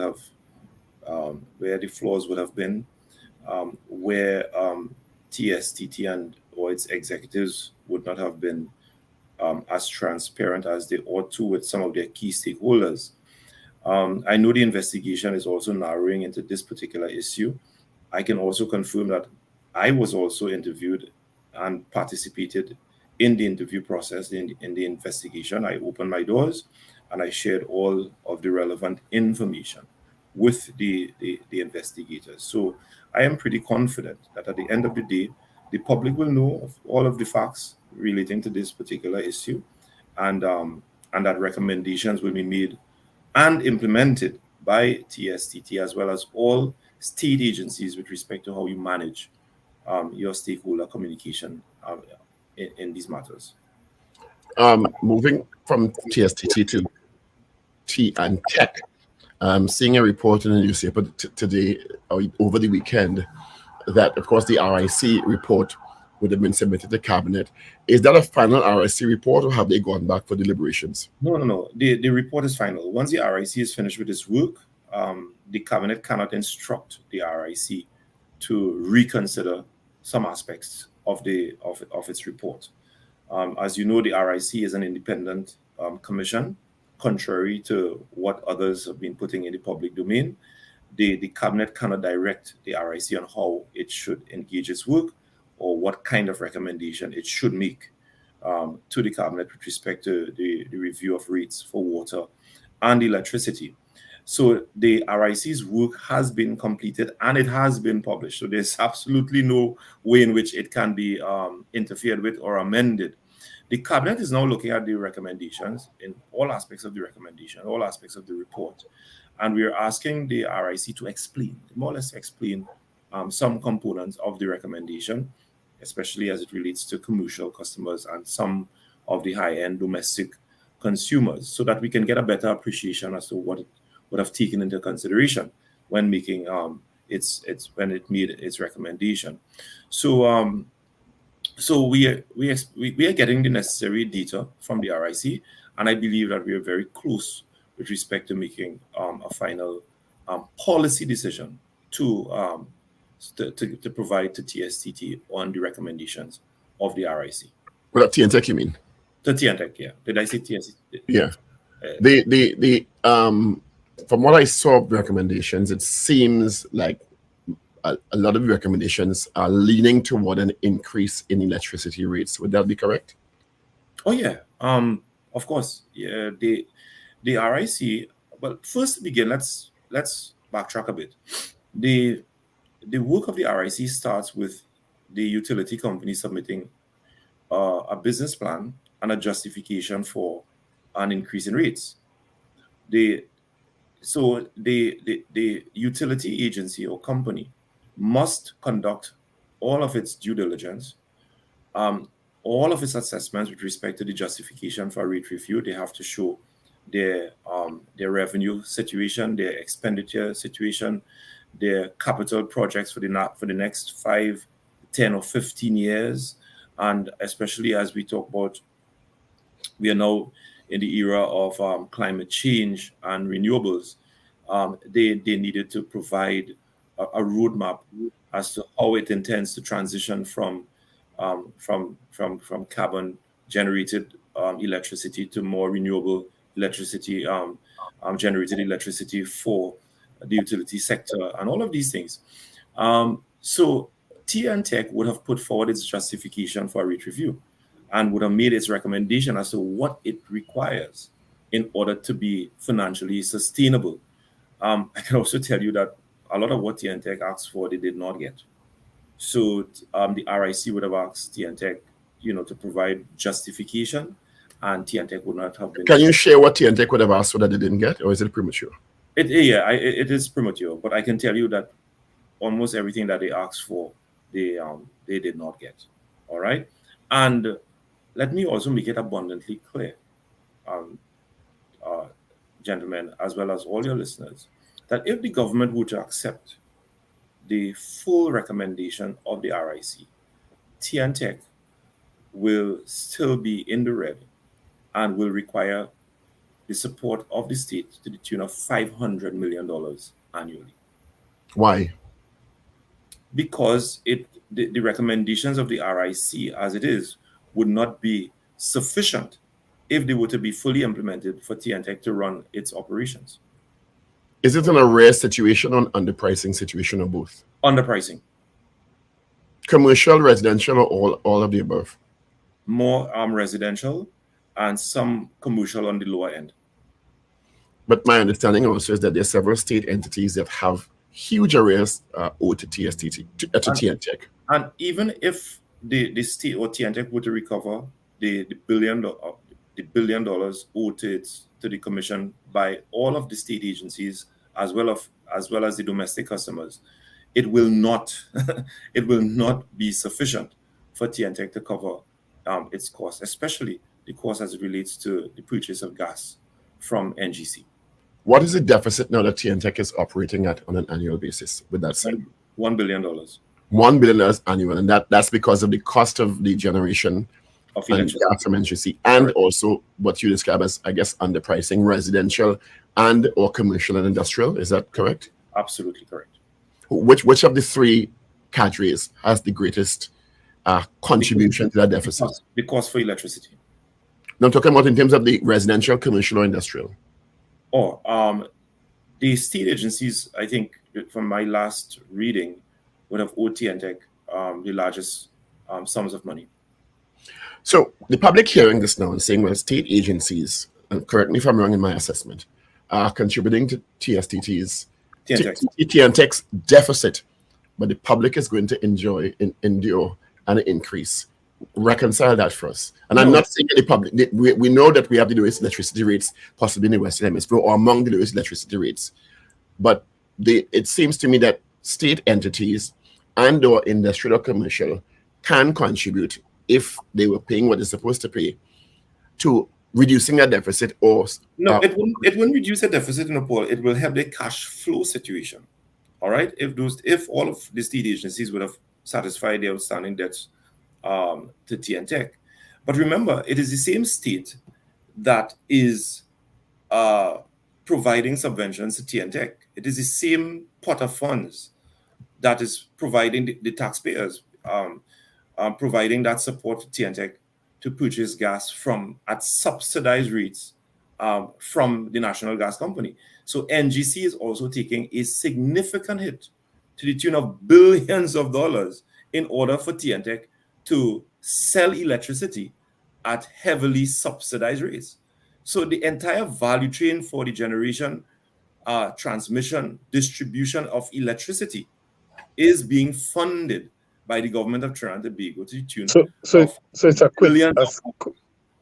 quick pro quo for the state agency. I'm not saying that, but I'm just saying that if state agencies were to settle all of the outstanding arrears to TNTech, I mean, it is a small fraction when compared to the entire issue with respect to the cost for generating, distributing, transmitting, and the distribution of electricity in Trinidad and Tobago. So whilst, yes, it may look as though state agencies not doing their part, and they perhaps should be doing a little bit more, and I have seen evidence where they are also trying their best to settle the outstanding arrears.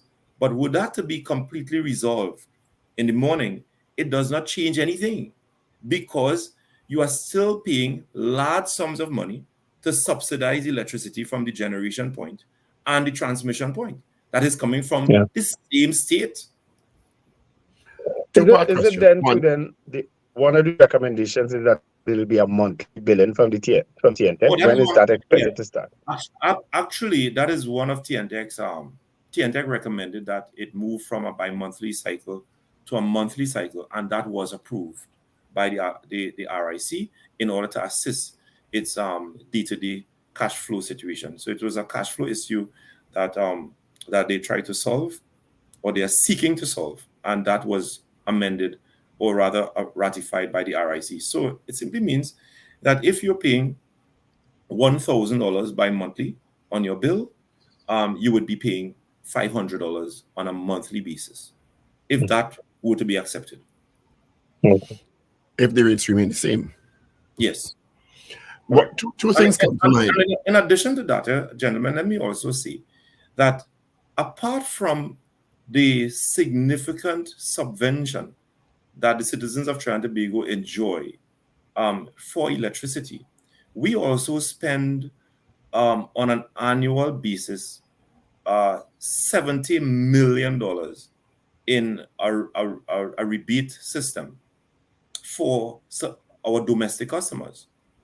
So there's a further subvention being provided by the state for domestic customers who consume a certain amount of kilowatts per hour on a monthly basis that costs the same government, same Ministry of Finance, $70 million annually. In addition to that, we have a utilities assistance program being funded to the tune of, I think, about $10 or $20 million annually, where we pay the bills for some of our senior citizens and some of our impoverished citizens who simply cannot even afford the low rates for electricity and water in the utility sector.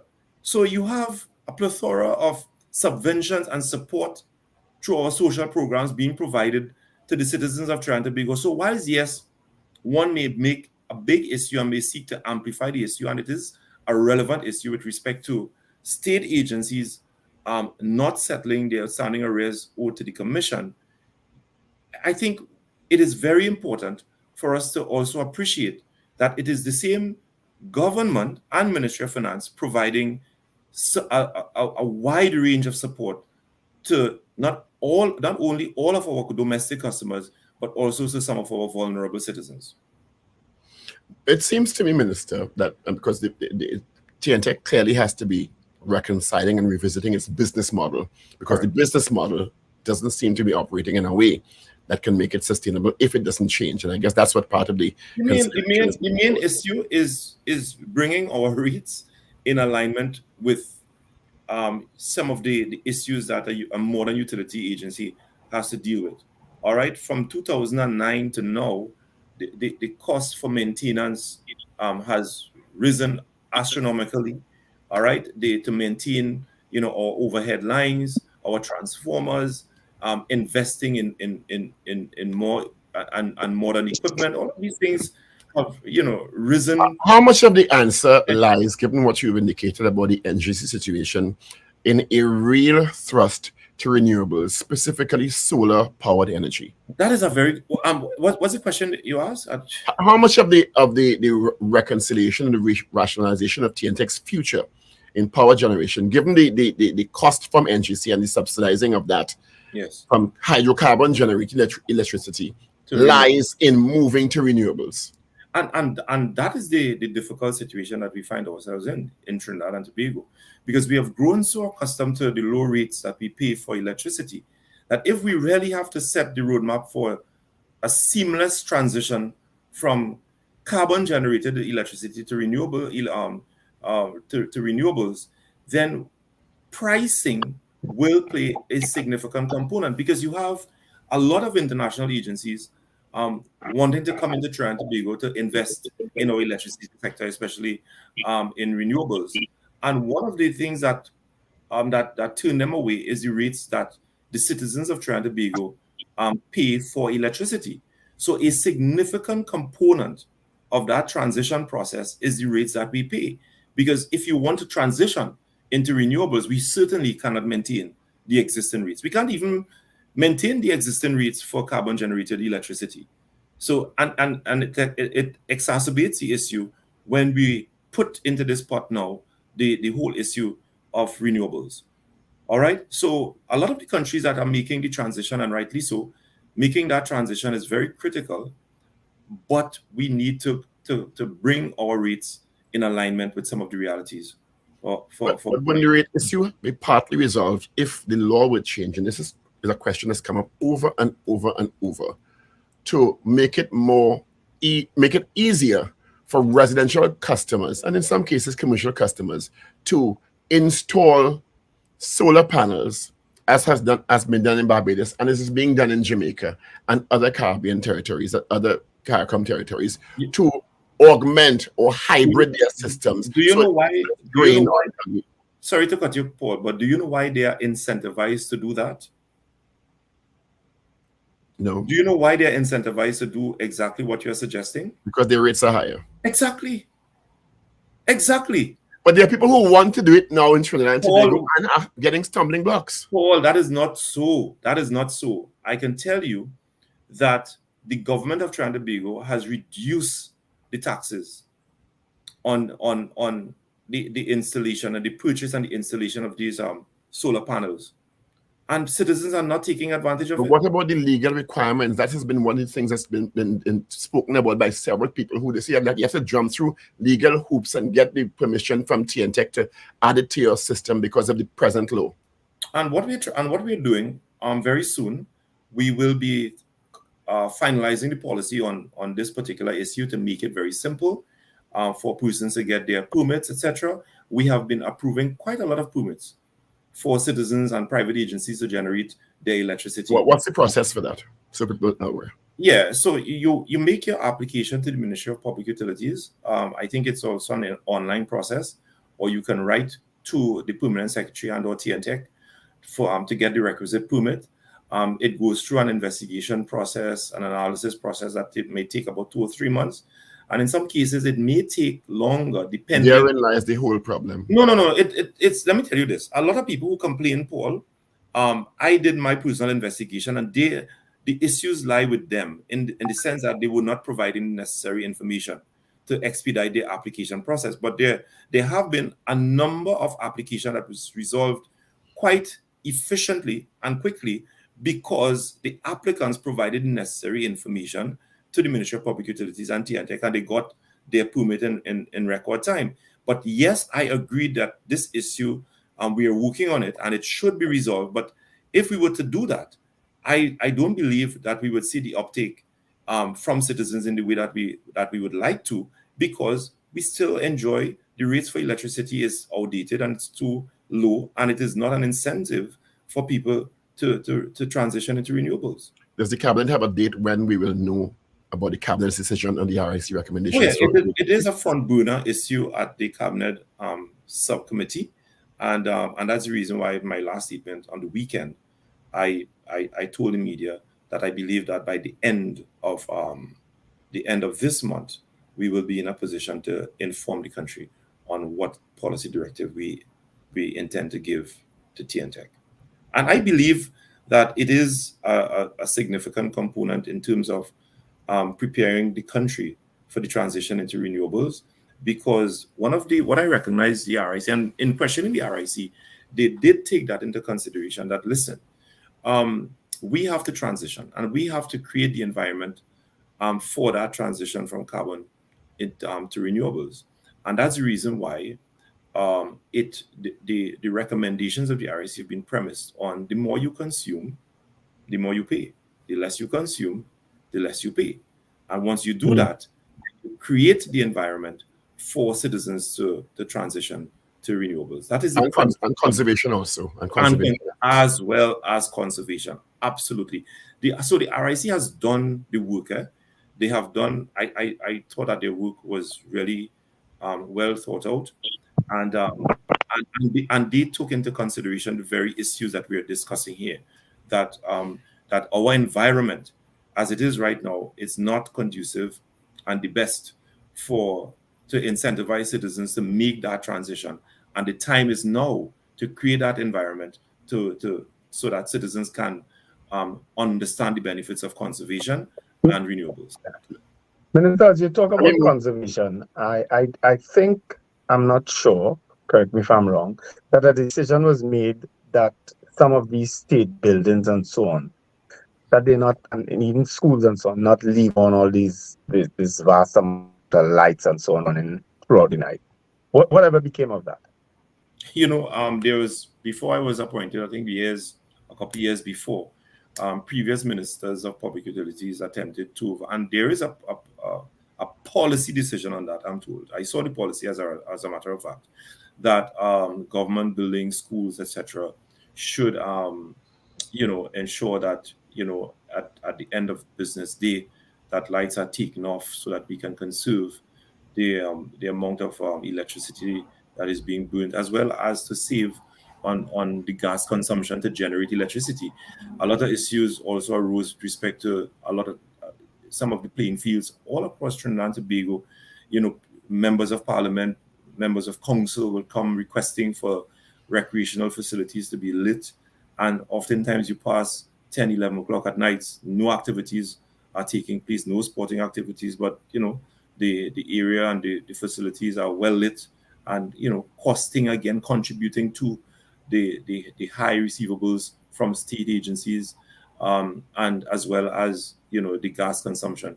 So, but the policies have not been, or the policy rather has not been adhered to, and when we ask, people use as a justification to keep those lights on the issue of crime in the country.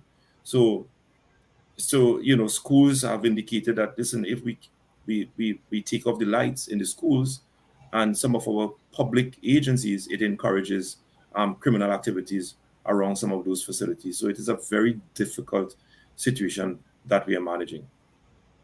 So I don't know that we have had criminal activity in the line of shootings and muggings and rapes and so on in school compounds and in state buildings. We're talking about robberies. So why should that be an issue of crime? I could understand the issue of the public recreational grounds and so on. They've been on, but I can't understand the excuse for these buildings. No, you're talking about break-ins into some of those facilities. Break-ins? Robberies. Yes, there have been several robberies in the schools. Yeah. The last school, I believe, was in Toko. Yeah, you have a lot of break-ins in schools. Break-ins in computer labs and So they indicated that whilst yes, they understand the need to conserve, but there is a serious security element involved in this matter. May I use a euphemism to move to your favorite utilities, the distribution of water? All of my utilities are my favorite. Before you get I was wondering, I was going to ask him, I know that his shadow in the opposition raised several issues concerning WASA and about people being sent home. Where are we with that? Well, very soon, we will be announcing the executive leadership. There's a process where the Ministry of Finance, or there's another subcommittee of the cabinet that is referred to as the Human Resource Advisory Committee, that is responsible for approving the remuneration packages, the salaries and terms and conditions of senior officials in the state sector. And so the recommendations have been placed before them to approve the remuneration packages of the new executive leadership of the Water and Sewage Authority. And once that is done and it is accepted by the candidates that have been selected, then the Board of Commissioners will announce the new leadership for the Water and Sewage Authority. But they've gone through the recruitment process. They have identified candidates. The candidates have indicated their availability to take up the appointment once their terms and conditions have been settled and approved by. Are they internal people who are there already, or is it? Some are internal, and quite a few of them are external. The newspaper reports potentially up to 50% of the management of WASA may be restructured. And that's So the cabinet approved. The board would have undertaken that exercise over the last 2 years to rationalize the leadership structure of the Water and Sewage Authority. And of course, guys, remember this came out as a result of work that I from a cabinet subcommittee that I chaired when I was appointed in 2020. and I was appointed to chair that cabinet subcommittee to look into the operations of WASA. And one of the things, that report is laid in Parliament, it's no secret. And one of the key recommendations of that report was that the leadership structure of WASA is cumbersome, it is convoluted, and it is contributing to the dysfunction within the organization. There are 8 levels of leadership, and it certainly cannot continue. You have a leadership structure of 421 managers, from senior executive management down to the last junior manager. And the report of the cabinet subcommittee was that that has to change. There's no precedent for such kind of convoluted structure. And so the board would have looked at the recommendation, because these were just recommendations and findings, but the board needed to do further work once that report was accepted by the cabinet, laid in the Parliament, and the board agreed that this structure certainly cannot continue, and it should be reduced to a 3 or 4 level leadership, which coincidentally would result in the reduction from 426 managers to just a little bit over 200 managers. I mean, this has been ventilated in the public. So when the UNC comes to the country and comes to youth and make it look as though there's some secret plan by the government, they know that there is a report in the Parliament that the Minister of Public Utilities laid, and we told the country that that is a significant problem that we intend to deal with. So I'm trying to understand what is the news in this whole thing? What is the secret? Why does it seem that, because this is not the first time I've heard about bloated management at WASA? I've heard about it for decades. Why does WASA seem so vulnerable to this sort of activity? Political interference. And the report said it. The report said a lot of people who got their jobs in WASA got their jobs as a result of their political alignment. They owe their allegiance as a result of their political alignment. They are not qualified for the job. And I wish I had the report before me right now. I would quote report that was generated by a group of cabinet ministers led by the current Minister of Public Utilities, the Minister of Planning, the Minister of Housing, the Minister of Energy, the former Minister of Energy, Franklin Khan, admitted, and because we needed to be truthful to the country, that this came about as a result of political interference over the years. And if we are to be truthful, and if we are serious, and if we are to be serious in getting to the root of this, we have to be brutally frank with this reality. But does that mean you seem to be implying even political interference during this administration? But this administration is dealing with it. There is no one in the management of WASA at this present time can say that they got their job as a result of this Minister of Public Utilities. So does the rationalization in management imply that there will be further cuts down the stream in WASA and the employee rates? Right. So let's back up a bit. Based on all of the reports that were done over the last 20 years, it is believed from all of the reports, the consultation, work by consultants, the IDB, the CAF, other independent consultants, that WASA is overstaffed by, I think, 2,500 workers. Let's backtrack a bit. What's the present workforce? It's about 4,700. So by 50%. Oh yeah, that's a fact. Wow. When Ragoobarsingh was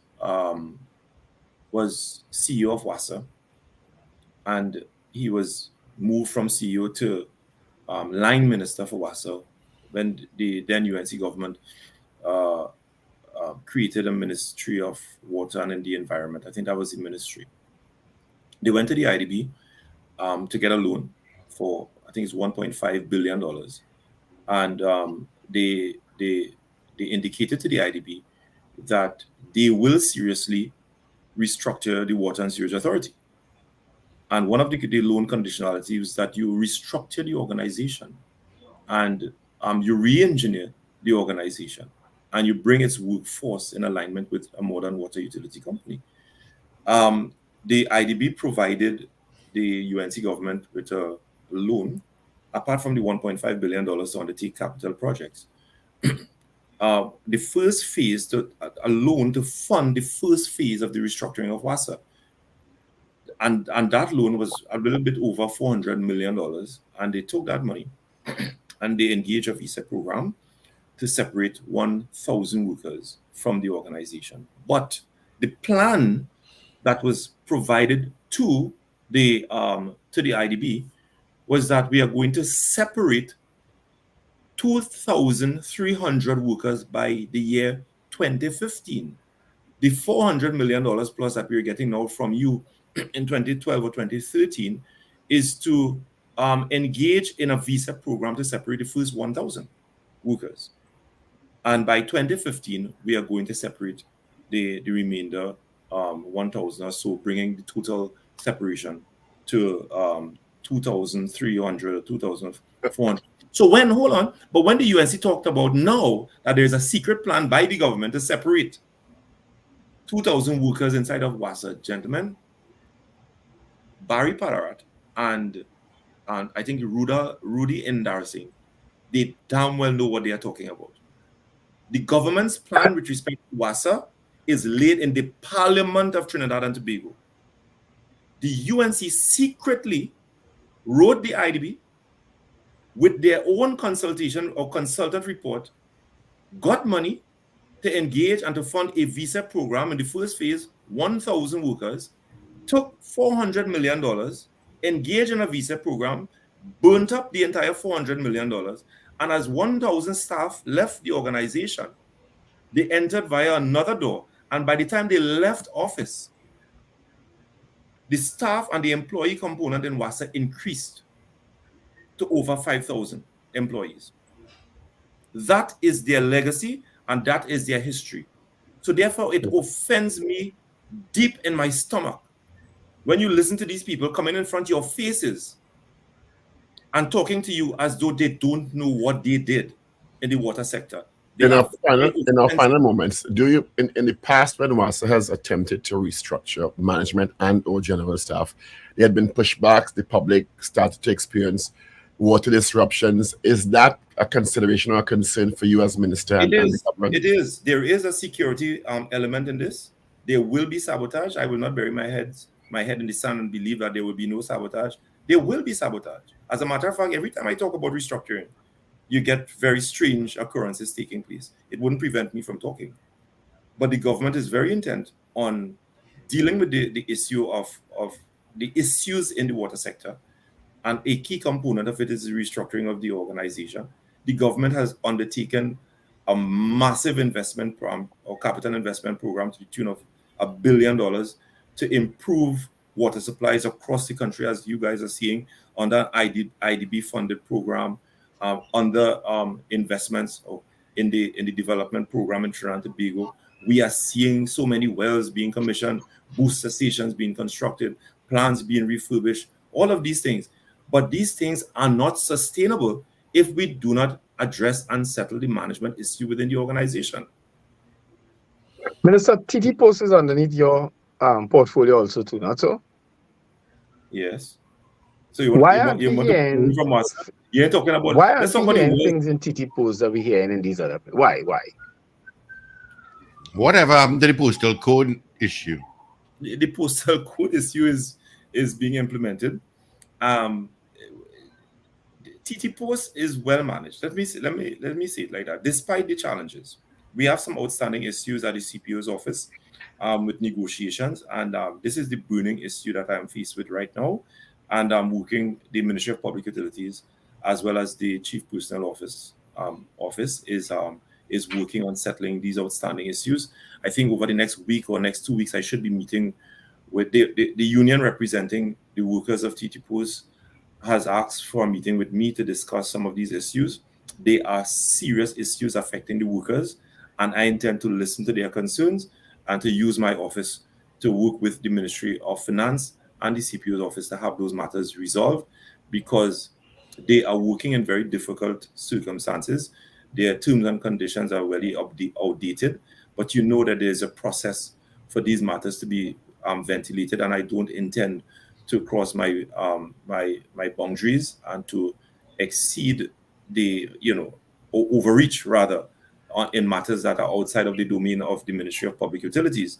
But I do believe that we have a role to play in getting all of the parties around the table and having those issues resolved.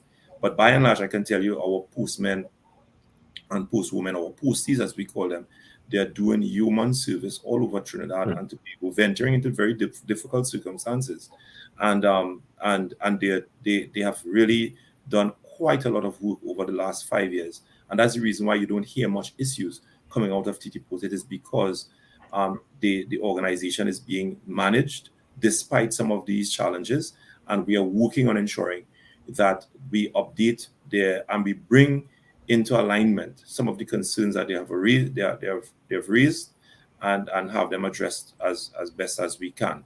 Right? We are also doing a lot of work in refurbishing some of our old infrastructure around the country. We are laying the platform for TT Post to provide and to support our SMEs. All right. We will be giving them a boost in terms of their mobile capacity within the next month. Motor scooters and motorcycles, etc. All of that, they will be provided, and a number of TT Post facilities will be upgraded in the coming months. Can I be mischievous as we end? Say that. Don't forget. Can I be mischievous as we end? Sure. I know the election bell hasn't been officially rung yet, but you are MP for Lopino Bonnier, is it? Of course. Have you stocked up any refrigerators and stoves? Oh, no. I don't need to do that. We don't do that kind of politics. Have a great day, Minister. Thank you. Before you go, Paul, one thing we didn't touch on. That is Julian. Why are you calling people name? Why are you doing that? I never called you. That is public knowledge. That is true. You need to. It is. Refrigerator. 802. Thank you for being with us. Hold on, Paul. We appreciate your time and your contribution this morning. And we wish you a wonderful, safe day. She was placed in foster care. And have a great. Hang on 1 second, Minister. Hang on 1 second, Paul. There was a story last evening on the news where WASA is cranking down on the water truck issues, the illegal water truck issues, where I believe someone turned off the water for the penal area so people could call for water. Mon Diablo? I can't remember where it is exactly, and pay $300 for the water. And on top of that, the water that was being given to the truck, the driver said he put Clorox in the water to sterilize the water. What is WASA doing about clamping down on these? Apart from WASA police going out and looking, what about people that, there's so many trucks with number plate, you call for water, how many gallons, 300, 500. What is WASA doing about that now? I think WASA, this matter is under active investigation. The issue of illegal trucking of water is a serious issue that we deliberately placed on the front burner recently, because matters came to our attention where there are a lot of illegal activities taking place in some regions across the country, more prevalent than others. So we place the matter in the public domain, and we give the undertaking that these matters have been fully investigated, and I can tell you they are at a very sensitive stage of investigation. But one of the things that WASA did was to remind the citizens that you should only engage trucks that have been approved by the Water and Sewage Authority. You have a lot of private truckers operating, and they are not approved by the Water and Sewage Authority, and we don't know exactly where they are getting their water from, and therein lies the problem, and that is the reason why the authority has reminded citizens recently that if you require truck one supply, ensure that you are engaging or you're getting water from a truck that is approved by the Water and Sewage Authority. And that is absolutely free. And my final question, very free, as I told you yesterday, I went down to South, and I did a lot of driving over the weekend, and there are a lot of street lights, priority bus route, Eastern Main Road, the highways, and of course we can't forget the byways, where a lot of street lights are not working. Especially, let's look at the priority bus route. That's a security risk right there. people always stand up where they come out. They don't walk to the lighted areas. Is there going to be a revamping or ramping up of street lighting? There will be a ramping up. But I can tell you too, TNTech has done a lot of work over the last 2 years with respect to replacing old lights. As a matter of fact, last year alone, the utility agency repaired over 20 or 25,000 lights across the country. And the year before, I think it hovered somewhere close to 30,000 lights have been replaced. So it's a lot of work being done in that area. But clearly, these are things that require constant, expenditure to keep up with the amount of requests and the need that we have in so many regions across the country.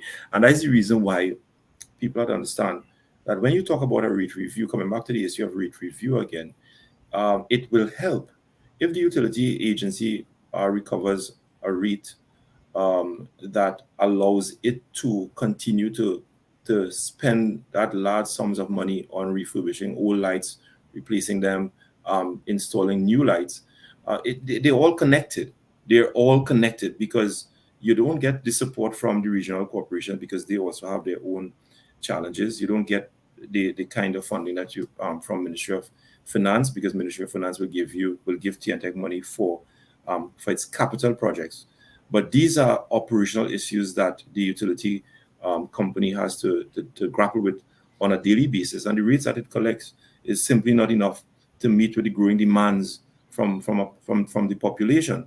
But notwithstanding that, over the last 2 years, you're looking at the replacement of over 50,000-60,000 lights across the country, and there continues to be the need to ramp up this exercise. I am working closely with the Ministry of Finance for the midterm review to get an additional $20 million to ramp up activities in replacing some of our old lights, as well as continuing the installation of new lights across the region. So in addition to 50,000 lights being replaced over the last 2 years, we have installed thousands of new lights based on requests from members of parliament, members of council, and based on what I anticipate that I'm going to get in the midterm review, we will be ramping up activities, especially in areas where you have high traffic, the priority bus route, our main roads, etc., because they also do contribute to a feeling of safety by yeah. Minister, thank you so much for being with us on the Power Breakfast Show. It's been a while. Glad that you could join us.